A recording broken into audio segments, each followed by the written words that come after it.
So now that all the train characters are now covered, now we can look at all the road vehicle characters I own, starting with two Terence attractors from 2001. Alongside Birdie and Harold, Terence was one of the first OG road characters from Wooden Railway, and I think he looks pretty good. He has some nice motor details on the side, he is orange, has a good face, he has train wheels for some reason. He might look a bit too tall, but it has the charm of classic Wooden Railway. I give it a pass, but I have a feeling something's missing, you know? But I can't put my finger on it.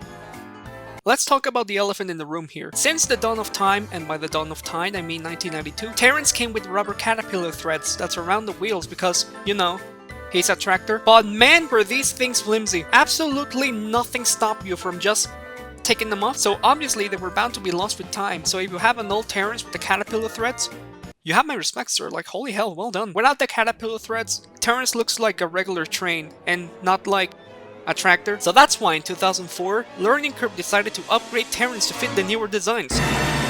Holy shit, go back! Okay, to be fair, there are some things to appreciate about this new version. For one, it has actual tractor wheels. They actually made special tractor wheels for this item. And Thumper, which spoilers I still don't have. I appreciate the fact that they tried to fix the caterpillar issue from the previous Terence, but damn were these things flimsy. The only way to move his wheels is by force, and for the love of God, do not make the item turn into a sharp curve.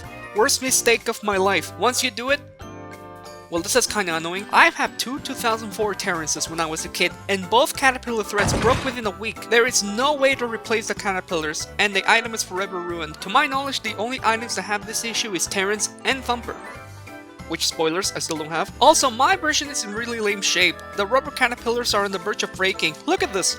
What happened here? Aside from that, he looks buff as hell, and his face makes me feel weird inside. I don't like it. Stop looking at me like that. Jesus, I'd rather look at Thumper, which spoilers I still don't have. Shut the fuck up! Next we have the man, the myth, the legend himself, Birdie the Bus. First we have a 1997 Birdie, another OG character from Wooden Railway, and in my opinion, it's one of their best items ever. No, I'm serious. They really nailed him to a T. Look at him. It has all the necessary details, but it's not over the top like other items we will see later here. It has the correct shape, tires, an accurate no eyebrows face. It even has passengers on the windows. It's a nice detail that makes this item have a bit more character, you know? Definitely a great item to own. I really recommend this one. The item is cool, Birdie is awesome, but it's time to move on. Just kidding, we have another Birdie from 2000. It looks exactly the same as the 1997 version, aside from the fact that they are slightly different shades of red. Like, it's not just me, right? Aside from that, it's the same awesome Chad Birdie we know and love. There is no possible way we can ruin this, right? Next we have a 2002 to 2011 Birdie. Oh, as a young lad, I wasn't gifted with owning a pre-2002 Birdie, so I had to settle with this. And like many of the 2002 redesigns, Birdie was really mid. Shape-wise, he looks almost identical. Some details were a bit refined. They also added detail on the back. And a magnet, which it's a bit odd because it makes me wonder why would Birdie ever pull anything. But it's a nice addition, I guess. It adds a bit more playtime to this toy. Hours of fun. These two metal headlights from the front were changed with painted ones. Okay. And the face is really bad. I hate it. Not only does he have eyebrows, but I'm sorry, he looks like Quagmire. Overall, this version is nothing but a downgrade from the previous version. It was such a downgrade that people won't even ride him. You see this one passenger smoking a cigar? Rumor has it the Learning Curve feared the negative implications of having a guy smoking on one of their toys. Fair, I guess. So instead of removing that one passenger, they decided to get rid of all of them just for good measure. Look, I get why this decision was made, okay? Yeah, I get it. Smoking bad. But it's one detail that really takes a lot of life out of this item. Not the cigar thing, the passengers I mean. The item feels really empty without them. Why couldn't they just remove that one passenger and keep the rest? Have you ever asked a person how they got hooked on cigarettes? I really doubt they say. Well, have you seen the 1994 to 2001 Birdie the Bus from ThomasWoodenRailway? Next we have... Oh, not you again. This is a battery-operated Birdie, and according to the Thomas Wooden Wiki, Birdie is the only road vehicle character to have a battery-operated variant.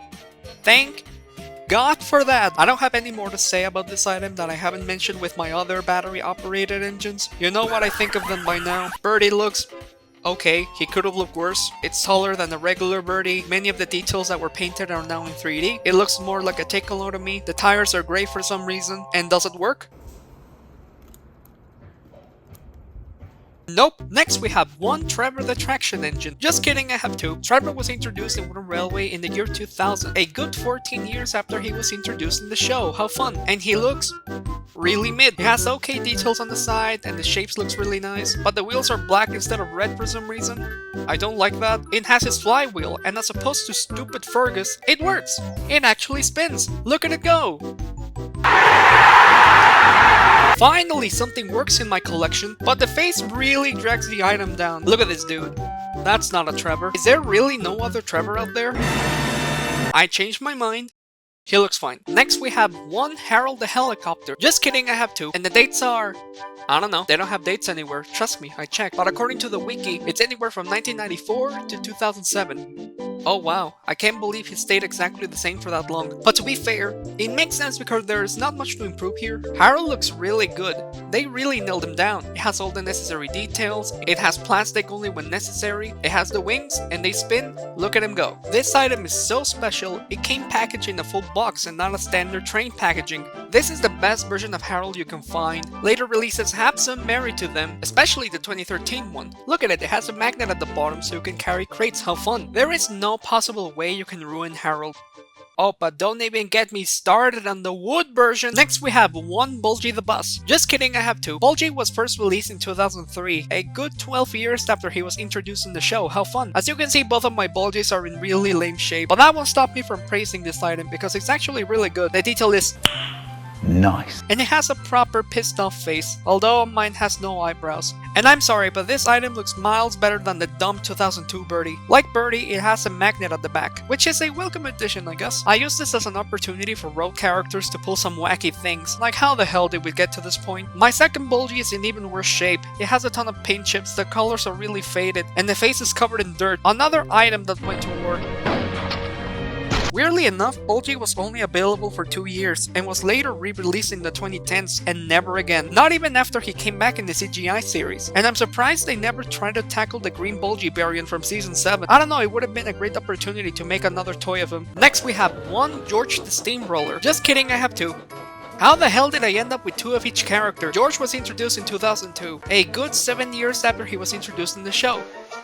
I'm starting to notice a pattern here. He was planned to be released in 1995, a prototype was even made for him, but nothing came of it. I don't know why, maybe humanity wasn't ready for a Wooden Railway George. Humanity had to wait another 7 years to have George, and to be honest, the wait was not worth it. He looks way too plastic and toyish. There are many parts in this toy that could have easily made out of wood and not plastic. He also looks way too thin, and his details are...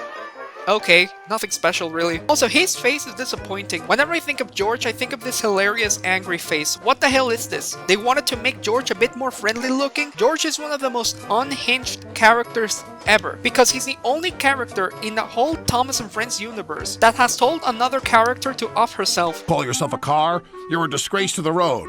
Find yourself a scrapyard. That's hysterical, and this toy does not reflect who George is, unfortunately. Glad I have two of them. Next we have one Caroline the Vintage Car. Let me guess, Hugo, you were just kidding and you have two of her. This joke is getting old. Haha, no you silly head. I have three. Caroline is probably the smallest item in Wooden Railway history, introduced a good 7 years after her debut episode. So weird, right? It seems like out of nowhere, Learning Curve started to take greater interest in road characters. Back in the 1990s, you only had 3 options really, but after 2002, Learning Curve just would not pump the brakes with introducing characters that were not trains. Coincidence? I think not! In all honesty, I think I found the reason why Wooden Railway decided to make road characters all of a sudden. There is a reason why they decided to make George even after he was rejected years prior. But for that, we need to look at my next tangent. A brief history of Thomas Wooden Railway track. I really need to pad the video out. The early year of Wooden Railway had nothing special going on. The track was the same as any other track systems from the time. Sure, it works, but it's a bit bland looking, like there is no style here. Nothing about this screams Thomas track to me. It's not a big issue, you say? Compare the official Thomas 100-piece set with this cheaper Brio set. You see the problem now? It probably doesn't help that the Thomas brand has always been the most expensive high-end brand and was always a bit more pricey than its competition. Imagine being a parent. You buy your kid a Thomas Wooden Railway set for $200 and the track and accessories look no different from something you would find in cheaper alternative options. It was clear that something needed to change, something distinct enough to help consumers identify what is the official high-end Thomas track. Something to make ThomasWoodenRailway not like the other girls. So that's why in 1994, Learning Curve came up with the perfect solution.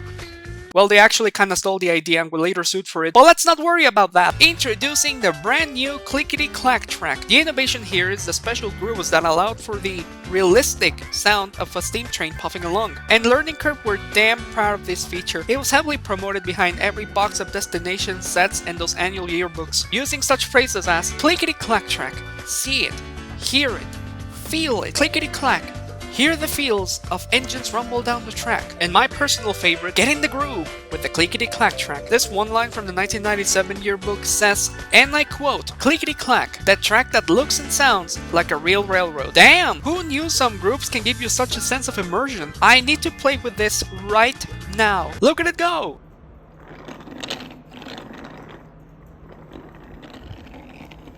I'm not one to call out for false advertisement, but I feel like Learning Curve were really pushing it with these claims. I guess it does sound like train chuffs if you squint your ears enough, but you have to take the word for it that this is in fact the looks and sounds of a real railroad. But to be fair, it did its job. It gave the ThomasWoodenRailway brand its own distinctive look. Like, you know this is official Thomas track, and it worked wonders. It made the Thomas sets so eye-catching, like I actually want to buy all of them. And there's a certain charm of this golden era that can't be replicated anywhere else. Can you feel nostalgic for an era you weren't even born in? It looks great, it works, and it made the Thomas brand distinctive for years to come. So that's why in 2002, Learning Curve decided to change it. As part of their 2002 revamp, Learning Curve completely overhauled the track for the new millennium. And what did they give us this time? Printed graphics. Introducing the brand new wooden railway traction rail system. It was never officially known as traction rail. I don't know, Learning Curve never gave it an official name. The groups were removed, and in its place we have printed sleeper detail. No realistic sound nonsense. It's all on the detail here, baby. What you see is what you get here. Maybe I'm a bit biased here. I grew up in this Middle Ages era of wooden railway. I will try to stay as unbiased as possible here. So was the change worth it?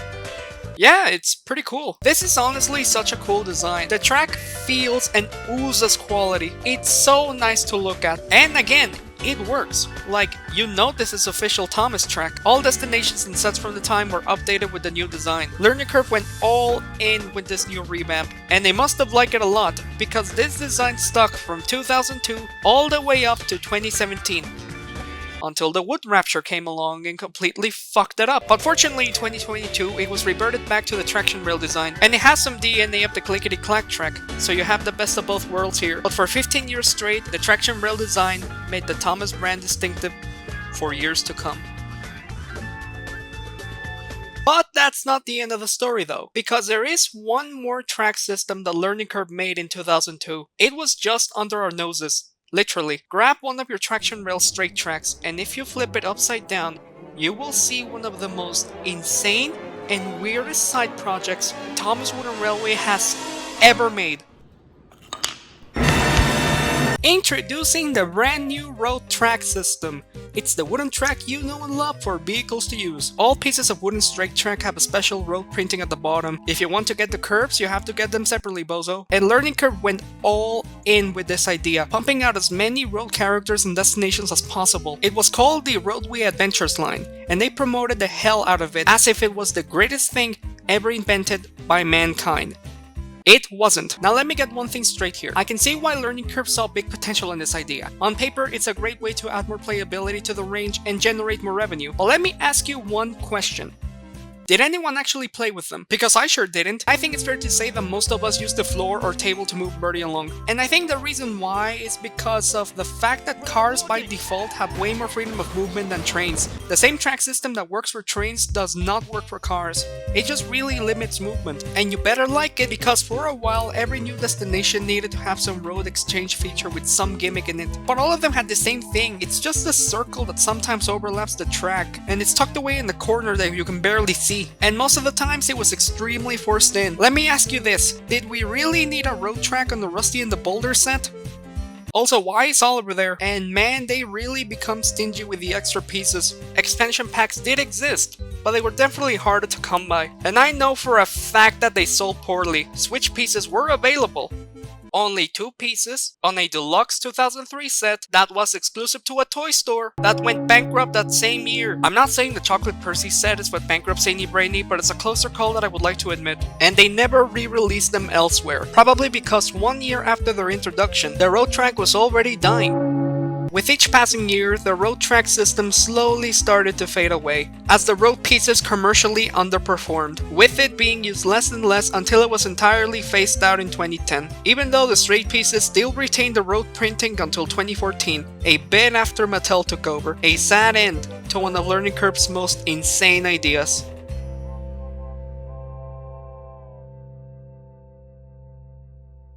So after all that, was the road track worth it? Yeah, it's pretty good. Don't look at me like that. Even though it didn't pan out for Learning Curve, I got to praise the amount of effort they put into this. The destinations, as gimmicky as they were really well produced. It was so high quality, and I don't know man, some sets do shine through though. And they were unique, fun items to add to your layout, and some have become really rare collector pieces, so for the few kids that bought them, they now go for holy hell. And introducing so many fan favorite characters they wouldn't have made otherwise. And it's kind of a blessing because honestly, if it wasn't for the road track system, this video would have ended in 5 minutes. Where was I? Oh yeah, Caroline. I have 3 of her. Moving on. Next we have 1 Bulstrode the Barge. Nah, for real this time. It's weird. Even though he only appeared in 1 singular episode, Bulstrode is a character that WoodenRailway just would not stop bringing back every few years. You can still even get him to this day, and from what I remember he was never sold separately. This particular version came bundled with the Lights and Sounds Lighthouse, that I still don't have, or alternatively you could get him in the awesome Down by the Dock set. This version of Bulstrode looks really good. I like the detail here, and he has a really good color scheme, and the face is really good. You can just imagine his true shock and horror, although is it just me, or the face is a bit too high up. As you can see, he has a small square compartment here, and you can put crates for Cranky to lift. Such a nice addition. Also, this item is long and sturdy. Like, this is a solid chunk of wood, so it has the extra bonus of being a good self-defense weapon. I really recommend Bulstrode. If you want a good boat for your layout, Bulstrode is the man. Next we have the big boy himself, Cranky the Crane. One of the most essential items from WoodenRailway history. You had wooden trains, you had Cranky the Crane. It was just the natural order of things. And this version dated 2001 is spot on. I'd wish I could travel back in time to Learning Curve's headquarters when they were designing this toy, just so I can cheer them on. Whoever designed this toy deserves an award. Cranky has so many play opportunities, it is insane. Cranky has 2 knobs on the side. The left knob steers Cranky's head from left to right, and the left knob moves a strong magnet in a string up and down. Let's say good old little Percy brings the Sodor cargo crate to the docks. Cranky can lift that delicate cargo and safely put it on the ship. Or he can just lift Percy instead, which is also fun. Not only is this item so well designed and fun to play with, but it's also super detailed. Each part of Cranky, whether it's the base, the torso, or the head, has amazing graphics all around. Just look at it. He might be the wrong color, but who cares, man? An absolutely fantastic item that I'm sure you had tons of fun playing with, being really useful in the process. And if not, well, what are you waiting for, bozo? Get on there, buy it right now! We have another version of Cranky the Crane. This is a 2005 to 2010 version. There is not much to say about this Cranky that I didn't say about the previous version. It's the same awesome Chad Cranky, but it has the extra benefit of being more accurate to the prop. What I mean by this is, instead of being gray, now he's green. This is the version I had as a youngin', and I got so much playtime out of this one. Either version of Cranky is great in my eyes. You can't go wrong with either one, to be honest. Glad I have both of them. Now who is this bozo in the middle? This is Merrick, and as you can see I'm using Cranky here as a clutch for him. You'll have to excuse me, this is the only way I figured out how to stand him up. Now you might be thinking that he's missing a leg, and well yes, but actually no. He was only available in this 2014 set by Mattel, and as you can see here the other leg is supposed to be this slope track piece. Who designed this? I need names. I wish I knew that earlier because I found the item as is at a flea market and spent like 20 minutes like an idiot trying to find the other leg piece, and he looks fine. There is not much to say here. It's a generic crane piece at the end of the day. ThomasWoodenRailway has a ton of those, and the detail is alright, nothing special here, and it's only on the outside. The inside is a totally different story. He looks dumb. You hear me? Merrick looks dumb. Moving on. Now that we are done with 2.5 big boys, it's time to return back to ground with another crane character. Here we have one Butch the Breakdown guy. Just kidding, I have to. Don't leave, I have a reason, I swear. I'm kinda mixed on this one. First, we're gonna talk about the positives. I like the tow arm of the back. It has double-sided magnets that allows you to tow your items around. How fun. It gives the magnet on Birdie some purpose, I guess. Hours of fun. Now for the negatives. It looks janky as hell. Just for comparison, this is Butch, and this is his wooden railway toy. I don't particularly blame Learning Curve for making Butch the way he is. It is kind of a hard character to design using mostly wood. I mean, I guess they tried. Many of the details like the headlamps had to be painted in, and has a door. I think, I don't know how to describe it. It's like the weirdest shape I've seen in my life. This item looks tarred. Not a fan of this version, really. So why do I have two of them? Well, you see, my dear viewer, I saw the second Butch at a flea market. I was not planning on buying it. What are you, crazy? I actually have standards. Then I noticed something that I'm sure will blow you away. This is the first edition Butch, released in 2001. It's the same Butch I showed before, only difference being the tow arm only has one magnet and not two. Wow, Hugo, you totally bring the most relevant facts here. On the complete opposite side of the spectrum, we have a 2013 to 2017 Butch, which is a complete reverse card of the previous version, because this is an exact replica of Butch CGI render. Like, I'm amazed at the level of detail he has. Like, it looks way too good to be Wooden Railway. It's not even an insult to Wooden Railway, like legit this item looks great. Mattel went so hard on Butch for no reason, but that level of detail comes with a cost. This is the only part of the whole item that is made out of wood. The rest of the item is 100%. I'm not against ThomasWoodenRailway using plastic, only if the plastic is used sparingly and only when needed, but I think they went a bit overboard here. I get frustrated with myself because I want the items to look nice and accurate, but it's called ThomasWoodenRailway, not Thomas 5% wooden, 95% ocean pollution railway. In terms of which Butch is better, well, it's obvious, but I guess it depends on what you're personally looking for. Are you looking for complete accuracy no matter the expense? Or are you looking for a nice, simplified, charming wooden toy version of a character? It's up to you to decide. Either perspective is fine. I'm not here to judge anyone. Next we have Elizabeth, and as you can see, she is incomplete. This little piece at the back is missing. Similar to Terence's caterpillar threads, any piece that is easily removable is gonna be lost with time, and I have nothing else more to say. She looks fine. Now we're gonna look at the Jack in the Pack characters, a Thomas spin-off series that lasted 13 episodes and was canned by Hit Entertainment mid-production. Oh, but you bet your ass they made a toy of every single one in wooden form. We are gonna start with... Don't hide. We are gonna start with Jack. I'm mixed on this item overall. On one hand, he has detail and a good face, and he has a little fun play feature. The idea is that when you press the cab, his bucket arms raise up. How fun. It's a fun idea and has a lot of play opportunities, but you would think you would be able to scoop stuff with him, and you can't. Lame. And the proportions are... really bad. He looks way too stretched out, but then you look at the prototype and man, we were robbed. This looks so much more accurate and nice than what we got. That's not fair. Why couldn't we have this version? But overall, he looks okay, but just remember what they took away from you. I don't want to look at you right now. Next we have Alfie. Jack and Alfie were released side by side the same year, and as opposed to his counterpart, he looks nice. He is correctly proportioned, he has detail, he can spin. Hours of fun. He can use his bucket arm in different positions. He still cannot scoop stuff, which is lame. But this item is really great looking and accurate, not like a certain other item I know. Why can't you be more like Alfie? Next we have Max and Monty, and they look fine. They have a play feature. When you slide the fuel tank thing, the dumpers can be raised. They have detail. That's all you need to know. Next we have Byron, and let me just say this. Whoever owned this before me, you disgust me. What do you mean, Hugo? He looks fine to me. Oh my goodness. What the hell did you do? I'm impressed more than anything. I would like to say more about Byron, but I'm afraid if I touch him too much, I'm gonna get a disease. So, he looks fine. Moving on. Next we have Patrick, and what do you want me to say about Patrick? Out of all the characters from the pack, he was the most forgettable, but he had a cool crash, I guess.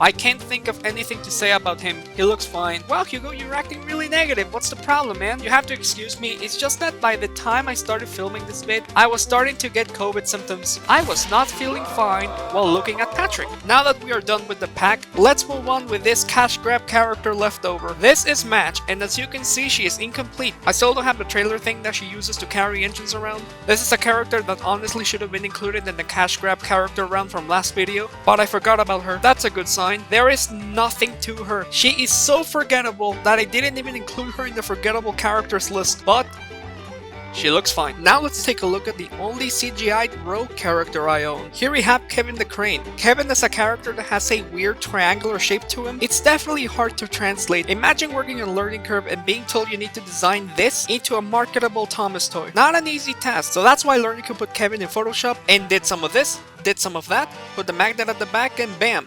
Wooden Railway Kevin. Man, Learning Curve really butchered him. He has the Jack syndrome of being so stretched it's not funny. But I guess nothing is perfect the first time around, because after this Mattel released a second version that looks miles better, until finally getting him right in 2022. As for the old version, well, it could be worse. Just a disclaimer, Kevin is the last item on this video that could be considered a character. The last 4 items are a bunch of what? And huh? But first we have the Suddery Tugboat. Thomas and Friends doesn't have a lot of boat characters. I can only think of 3 at the top of my head, but that didn't stop Learning Curve, as back in their early years they released the Suddery Cargo Ship and the Suddery Tugboat. They're not meant to be any specific character, they're just generic Sudor ships, meant to be as complementary items, to make your little harbor layout feel more alive. And they looked amazing. And even though the item was discontinued in the mid-90s, it did survive in the Day at the Work set until 2008. So I was happy to finally own the Suddery Tugboat. It doesn't have a date anywhere, but according to the Thomas Wooden Wiki, the version I have with the plastic stuff thing is a post-1996 version. This item is so goated. Yeah, it might be a yellow and red tugboat and nothing else, but that's what's great about it. It's not meant to be anything else. What you see is what you get here. But what I like about this item is what it represents. This item represents a bygone era of Wooden Railway, where they were totally willing to make items whose purpose was to enhance your Thomas world, make it feel a little bit more real, letting your imagination run wild with simple pieces of wood. Before the gimmicks, before the batteries, before the lights and sounds, before the over-the-top destinations, this item represents what Wooden Railway has been at its core. Simple.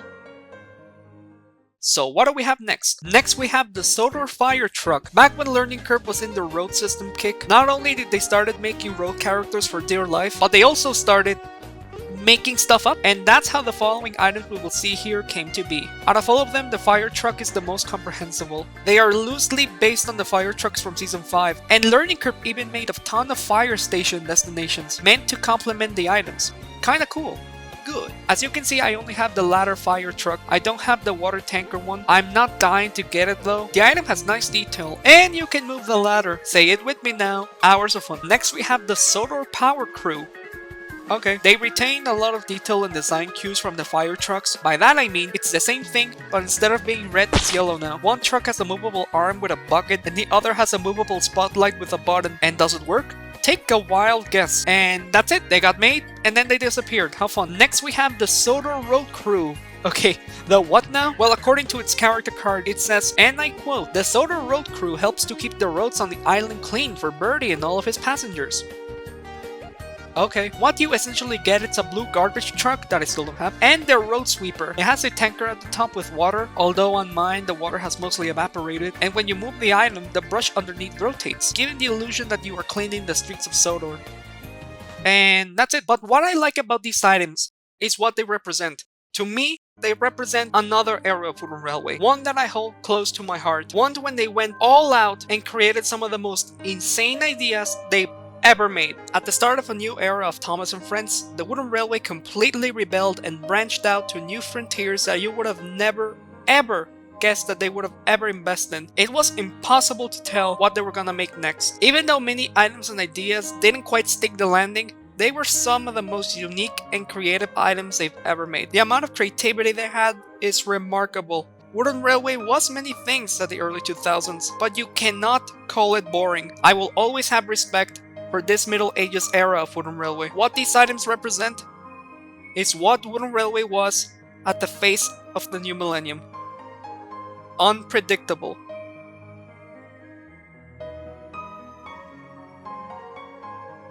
So who do we have next? Oh no, we're done. So those were all the road characters I have. Truly a wild journey of gimmicks, different play opportunities, ambition, successes, and failures. I don't know how it happens, but every time I drink water, the more my videos are in development hell. I don't know, it's just a weird quirk I have. But believe it or not, we are not done yet, as we have one final road to look at. Stick around for part 6 and we will see the final frontier of my Thomas Wooden Railway collection. The final boss, as I like to say, the rolling stock.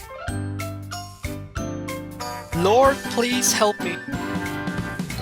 Hope you guys enjoyed part 5. By far my most ambitious part yet. I can't thank you enough for patiently waiting for this part. It's been in development hell for a while, but I'm happy I was finally able to work on it. Leave a comment on what would you like to see from me. I do read your comments and appreciate them very much. I would like to thank my mom and dad for their support. They have been extremely supportive of my YouTube channel and they motivate me to keep going. I can't thank them enough. Love you both a ton. I would also like to thank my Patreon supporters for their insane patience. You guys rock. Hope the wait was worth it in the end for you guys. I have so much more plans for the channel, so let's see what 2023 has in store for us. But in the meantime, see you guys next time. Adios.